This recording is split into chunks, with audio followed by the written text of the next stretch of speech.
What's up, Pyromaniacs? Pyrostasis here, and today we're going to be taking a first look at a new free-to-play game called Hawken. Now, for those of you guys who have heard of it, awesome. If you haven't, it is a mechanized or mech warrior type first-person shooter. And for those of you guys who may have played Mech Warrior back in the day, it's very fast-paced. At least all the mechs I've seen so far behave a lot like the very light mechs from like the Mech Warrior series, etc. But it doesn't feel clunky, and that's one of the things that's always been a massive drawback for a lot of the mech games. Is when you first start playing them, here you are, you're supposedly in like the year 2035 or something like that, but they can't figure out how to make controls work, and it always felt like you're driving some 200 million ton giant behemoth, but at the same time, it's supposedly hooked into your brain, and you should be able to make it move the way you want to make it move.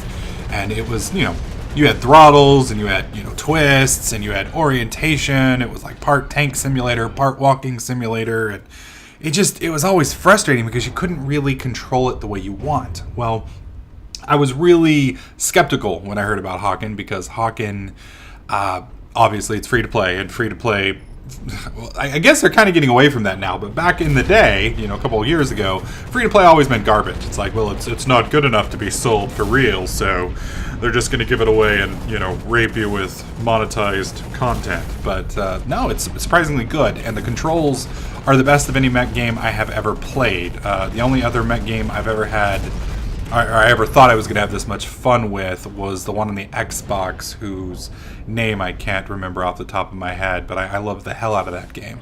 But the controls of this are very, very crisp. After about 10 seconds, you forget that you're playing a mech game, and it feels just like you're playing a normal game.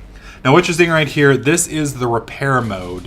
Whenever you get beat up, if you can disengage and get to a safe spot, you can hold C and it will automatically repair your character.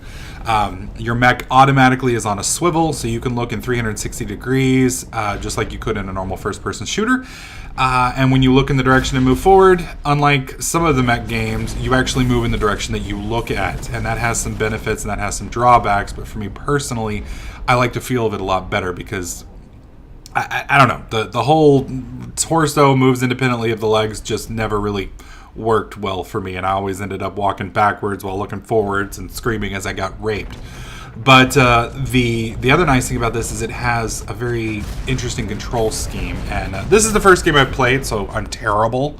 So for those of you who are wondering why I'm so bad, it's because this was literally the first game I played. But the control system, you can slide left, you can slide right, you can you can do a 180 immediately with a hotkey press. Shift, I think it's S, will make you do a complete 180, so you're looking behind you. And then obviously you can sprint forward, and you can sprint around. So it allows you to dodge missiles that are incoming with a sidestep type setup, and it's kind of hard to showcase without doing a video, which I probably will eventually if you guys have interest in this series, of showing you guys all the different moves. But you can dodge missiles by dodging left and right, and I thought it was cool. Somebody shoots a missile at you, you slide right, it zips past you, and it makes for a really intense combat effect. The other nice thing is you can also levitate or fly. You can go up and down. So a lot of these structures that in a normal first-person shooter you wouldn't have to necessarily worry about, you have to actually look in, up and down, full Z positioning, everything. So kind of like here, I'm up above, they can't necessarily see me, and I can, kick butt and take names. Which is nice until, somebody locates you and decides to rape you. This game, like I said, was the first one I played, so I was using the starter newbie beginner mech. It has a machine gun as your primary, and it has a tow missile as your secondary. Now, one of the other skill shot things that they add with the tow missile is, and you'll see me do this a few times, it has two detonation options. One, when it hits the target or it hits a wall, and it'll do a little splash damage around there, or you can detonate it when it hits whenever you like with middle mouse button. So like if you fire it off at a target and you're not going to hit it or it's going to zip by, you can pop your middle mouse button and it will explode right there where you want it. So the nice thing about that is, if somebody dodges, you can still tag them at least with a piece of it, whereas normally it would just be a clean miss. Well, it allows you to guide things a little bit better. Now, there's a ton of upgrades. There's a ton of options. You can customize each mech with upgrade slots, with secondaries, primaries, all of these different gadgets. There's 2 gadget slots per mech, it seems like, and I'm sure some of the bigger ones may even have more. But things like, batteries for when you get EMP'd, shields that you can use. I'm sure they've got some kind of anti showing up on radar, kind of like Ghost for Black Ops and things like that. There's also, each mech has, it looks like, its own skill tree. So you have, if you're familiar with League of Legends, you have the offensive, defensive, and passive trees, I believe. And so the offensive obviously makes you do more damage. The defensive obviously makes you survive a little bit better. And then the third tree, I believe, is like a utility setup, which just gives you other bonuses and things along those lines. So it also has 4 different gameplay types. I only played deathmatch, which is what this is, but there's also a team deathmatch, and then there's 2 specific gameplay modes to Hawken, which are supposedly unique. I haven't taken a look at those yet. I just wanted to fire it up and take a look at it. Honestly, when I fired it up, I didn't expect to like it. And then after I took a look at the tutorial, I was like, this might not suck.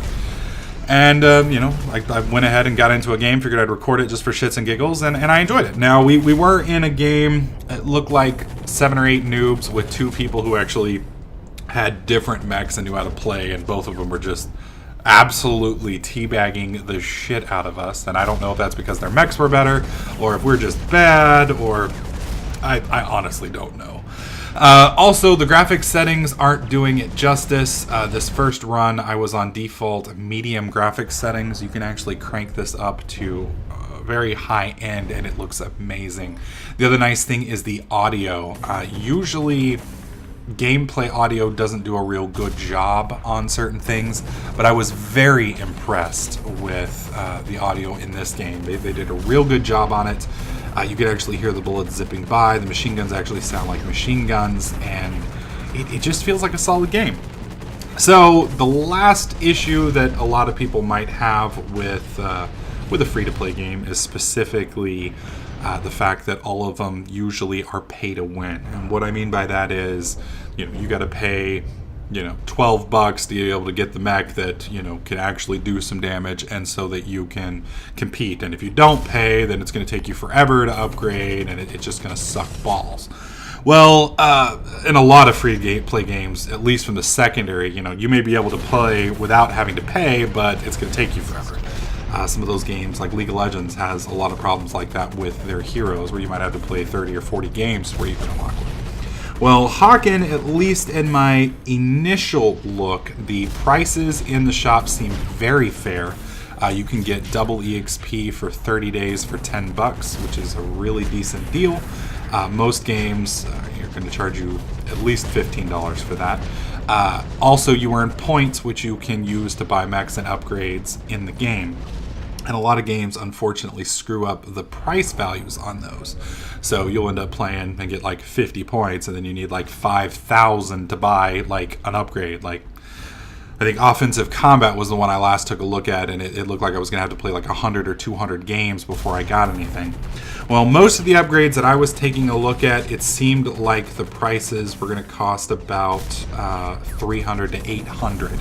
I got 160 for this game, and that's not a whole lot, but 160 for a game, that puts me at about 3 to 5 games per upgrade, which, considering a lot of the upgrades specifically for the mechs are level locked, it's going to take you a while to get them unlocked anyway, and by the time you can use them, you should have access to them.